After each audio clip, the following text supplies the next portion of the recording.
If I don't destroy the collider, none of us will have a home to go home to. Remember, what makes you different Let's go! is what makes you Spider-Man. Whoa! This is amazing! Hello? I love you. Yo! This thing is insane! All right. Spider-Man into the Spider-Verse. You got it, dude! After a 5 long year wait, Miles Morales is back, and the multiverse of Spider People is bigger than ever.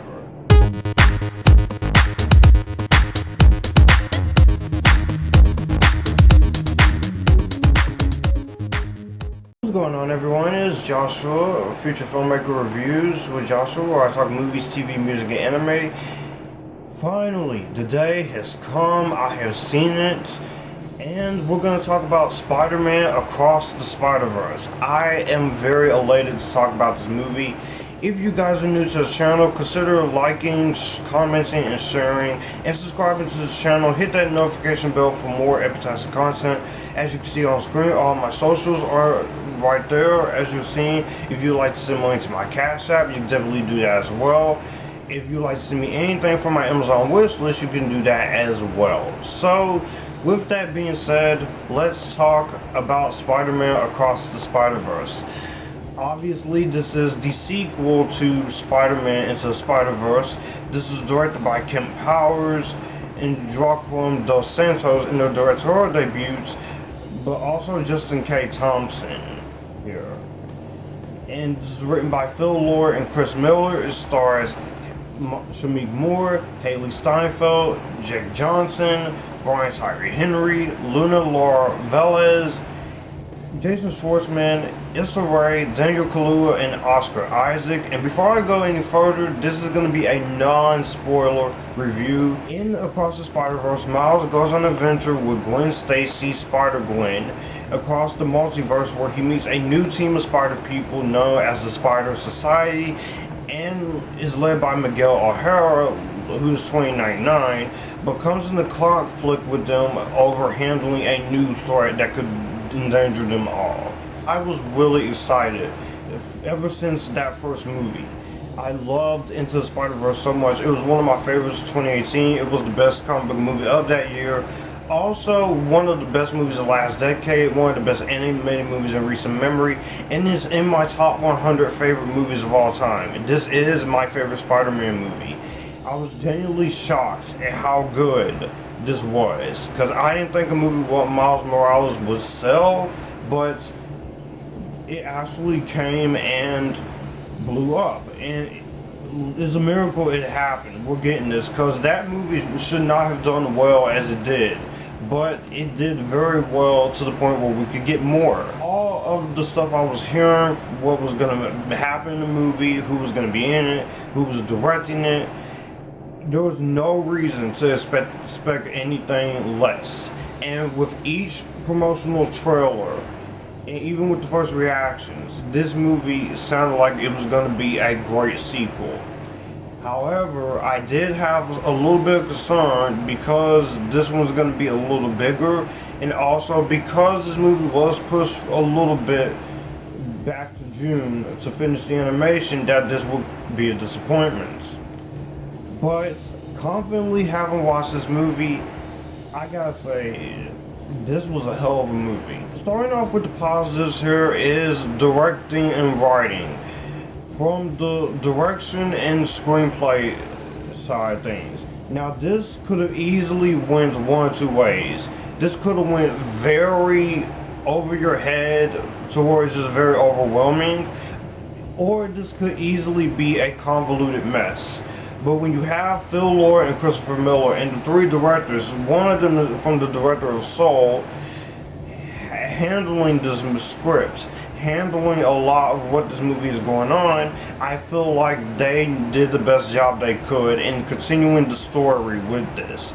The epic scopes and the twists and turns and the ambitions here, because this movie has a lot of ambition. And it has a lot of moments that in this movie that we are seeing. And not only that, this also has a lot that has to tackle on. You're setting up stuff for the third movie, setting up the future of this Spiderverse, setting up the big picture of this overall story, and setting up the Spider-Woman spin-off that is eventually going to happen, and more stuff to come in this Spider-Verse. And with the wrong team of people, this could easily be a convoluted mess. But the way they choose to go about it and the way they choose to handle it actually makes it for the better of the movie, and it actually works in the movie's favor. With the epic scope and the twists and turns, the ambitions, all of that definitely plays into it very well. I remind you, this is the first half of a two-part story. Much like Dune, much like with Fast X, which I have seen, by the way. People, this is not going to be a fully complete movie, but the way this movie wraps itself up in the ending and the way this movie chooses to go at it, it makes itself look very competent. For all of the high ambitions, this movie never loses sight of what it's truly focused on, because while at the end of the day this is a full multiverse story with a bigger picture that we will see in the next movie, this is still 100% a Miles Morales story, and the journey of Miles is still the main focus on here while delivering on the bigger picture. And you have a bunch of different spider people learning, having to handle a threat like this. Some have different ideologies more than others. Some think otherwise, that one could be a problem. And I think all of that handles it very well. Themes of the story, the themes of the first movie are still very much there, but they just said, we're going to take those themes and we're going to just elevate this movie with those themes. The themes of the story rising up to the occasion, or in Miles having to learn to be Spider-Man, but also balancing his life and pressure. And also protecting the people you care about the most, and also fighting for something you believe in. That definitely plays a big factor into this movie, and all of those different themes makes it worthwhile. I think they also handled this very well. As I said, again, this could have easily went into the wrong hands, but I feel like they knew what they were doing, they knew what they were going to set up, and the themes of this movie never gets lost in all the crazy stuff. This movie is still very much a stand-alone sequel while also building to what's happening. So the themes of the story were very prevalent here. There were quite a couple times in this movie where I reacted. I was angry, I was happy, I was sad, overjoyed, I was emotionally invested into everything that's going on. And for this being a one-part, two-part story, it definitely helped. This definitely felt that way. Action and comedy here. The action is up to 10,000% here. There's a lot more they get to play on with. There's a lot more craziness going on here in the action scenes. The action is sprinkled throughout this movie. And with the comedy is just as funny. There are a lot of jokes in the trailer, a lot of meta references, a lot of humor that lands pretty well in this movie. There's not one joke in this movie that made me cringe. And again, this is because Phil Lord and Chris Miller, they are very talented and competent writers. They've been doing this for a long time, even since before this movie, and it definitely shows on screen. They definitely have their say in the script. You can tell that they have full control. You can tell they know, once again, where this is gonna go. And action in this movie is insane. You still have some of that chaotic, frenetic, crazy action in the first movie attached here, but with a lot more spider people and a lot more worlds they go to, they nail it. And animation style. Now this was the one thing I was the most curious about. Does the animation work for me?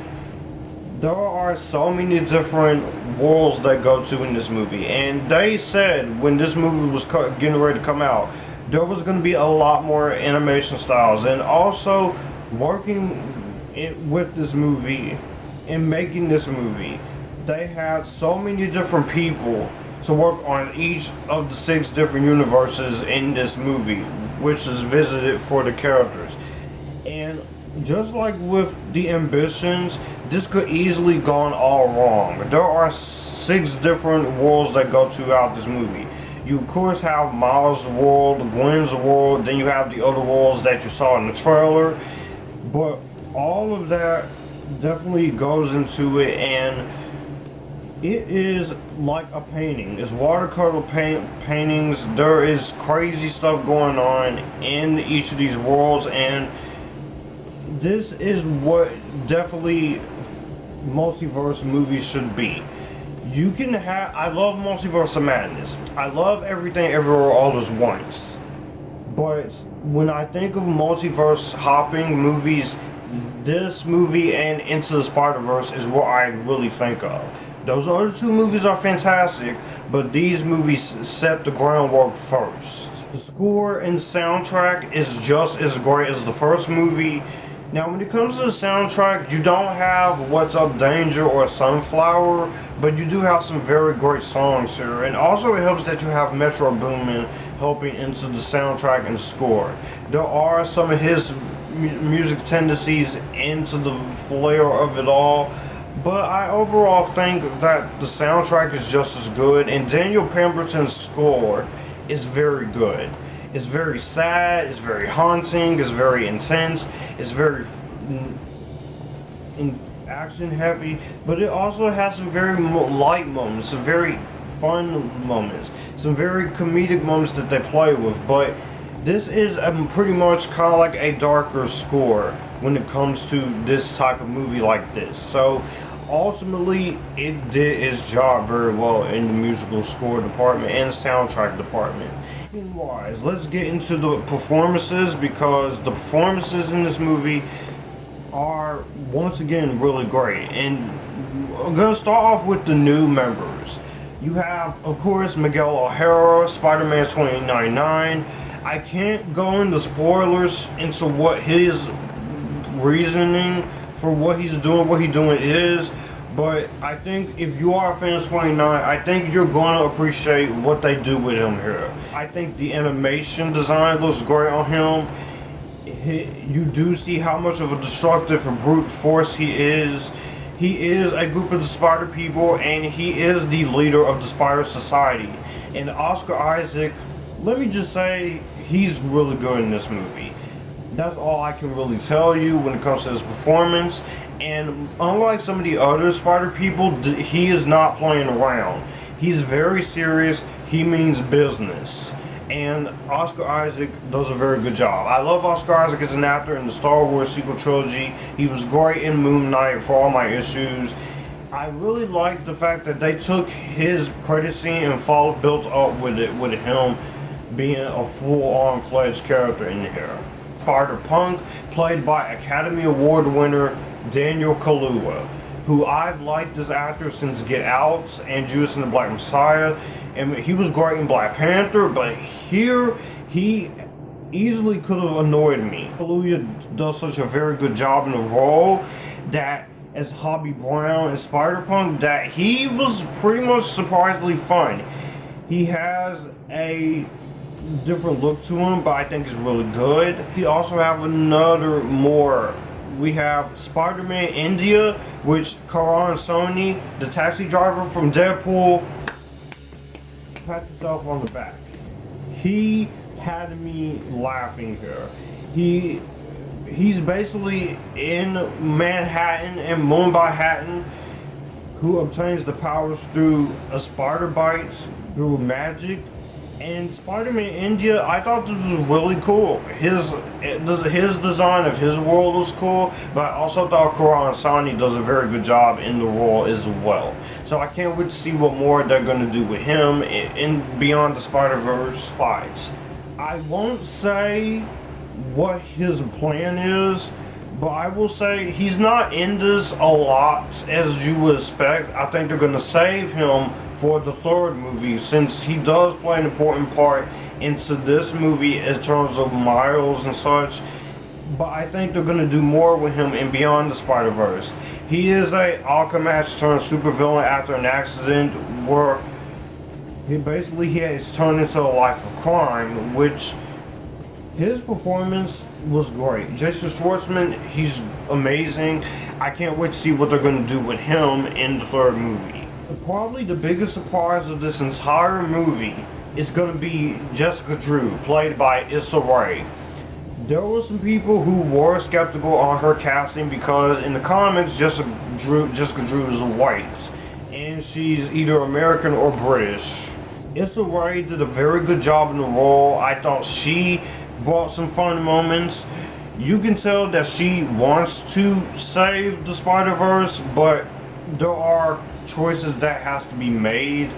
And for the scenes that she shares with one of our returning leading ladies, I thought she, as well as that leading lady, did have some very good back and forth. And if the Spider-Woman movie with Gwen is anything like this, with these two and more Spider-Woman, I think they can really latch on to something fantastic there. But let's get into the returning members. You have Jake Johnson once again as Peter B. Parker. This time, what he did in the last movie is definitely followed through what Miles told him. Here, he's a lot more fun. You can tell that he is a father now, and he's married, and the reconnection with Mary Jane at the end of the last movie. Jake Johnson, he is one of the characters who's on Miles' side, but he's also trying to end this with the Spot. And he has some very funny moments here once again. Jake Johnson once again stole the show once again. Let's get into our emotional anchors. Rio Morales and Jefferson Davis.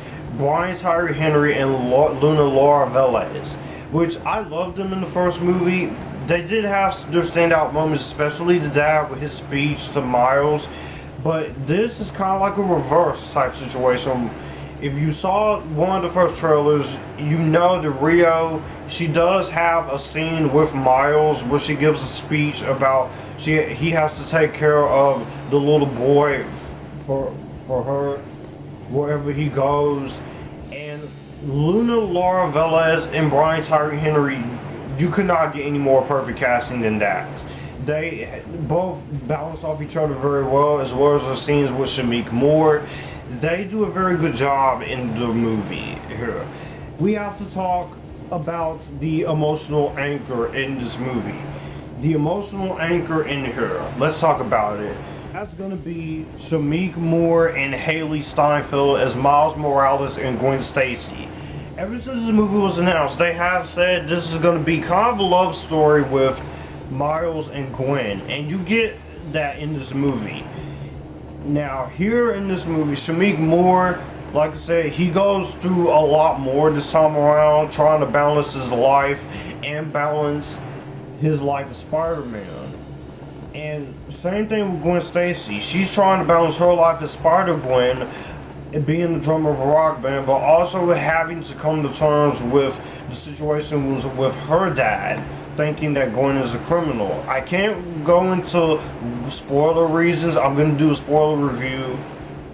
But I will say that once again, I felt like these two really nailed it. Shameik Moore and Haley Steinfeld. Perfect casting. I love their romance. I love their friendship. And isn't their performances, if they don't get Oscar nominations next year, it would be a damn shame, because I think these two deserve to be for Best Voice Acting and Best Voice Actress. They carried this movie on their shoulders. Everyone else is great, but the movie would not be what it is without Miles and Gwen.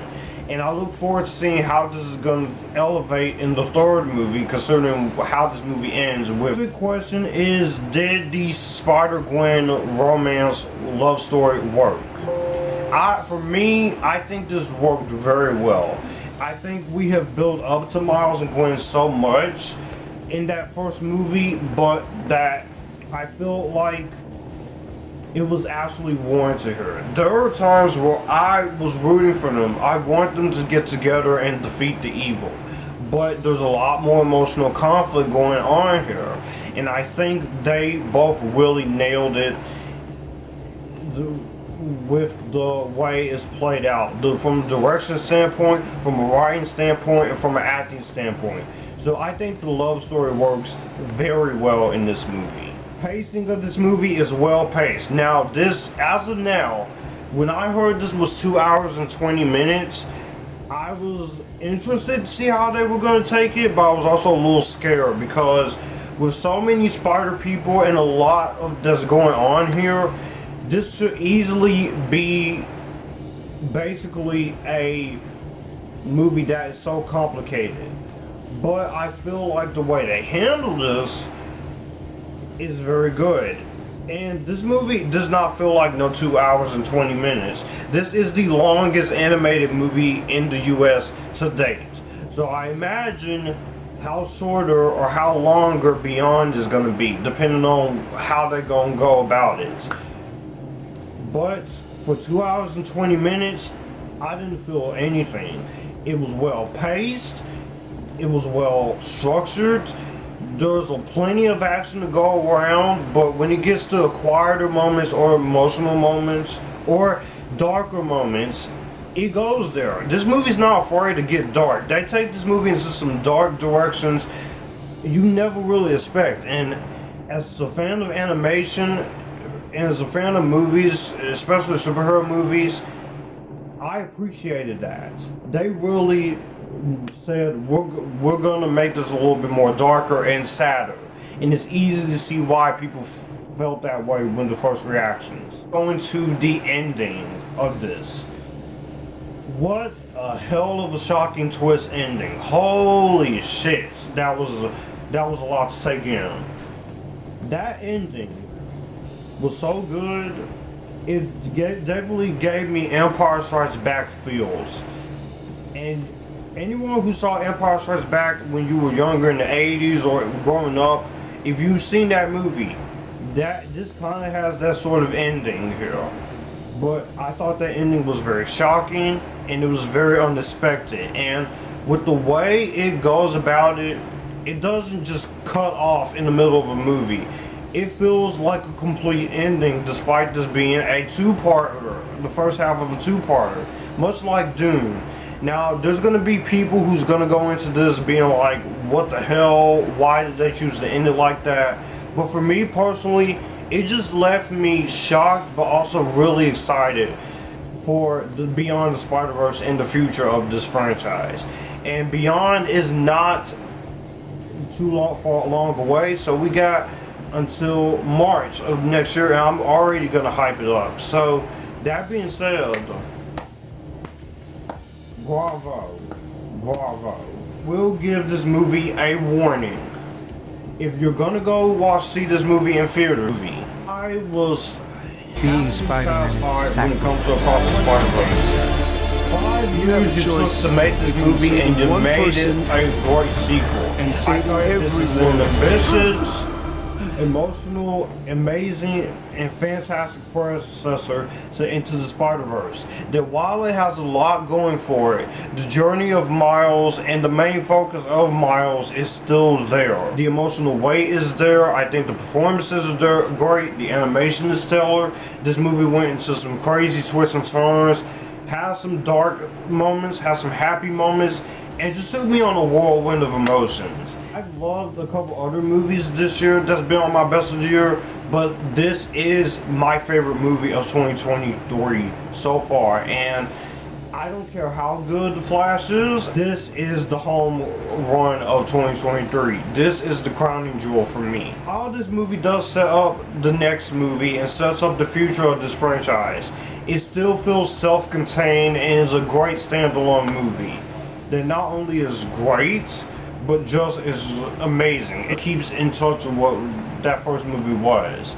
And if they stick the landing, which I extremely think they will with Beyond the Spiderverse, with the spin-offs, with Spider-Gwen and such. We're gonna have a hell of a franchise overall, but we're gonna have a hell of a trilogy with Miles Morales. One of the best animated movies of this decade so far, and definitely one of the best movie sequels in recent memory, and one of the greatest animated movies ever. And will definitely go down as one of the greatest Spider-Man movies ever. I'm giving this my Spider-Verse seal of approval. Do not wait until this is on streaming. Do not wait until this is on HBO Max. Go see this on the biggest screen possible. IMAX, 4DX, everything. Watch this movie. I do want to share two more things. The box office predictions and the future of this series. Now, box office predictions, this weekend is set to have 80 or $90 million, but I think overall, when this movie ends its theatrical run, I think this movie is gonna walk away making at least $600 to $830 million worldwide. That's gonna conclude it for this spoiler-free review of Across the Spider-Verse. This movie is fantastic. Go watch it. Well, that's going to do it for the video that you just watched. I will have my channel here, so you would like to see anything here, click the channel icon, subscribe for more. I will also leave a video and maybe a playlist here, so in case you want to see what I'm about. As always, stay Epictasticness, join the Epictasticness, and you guys keep it cool.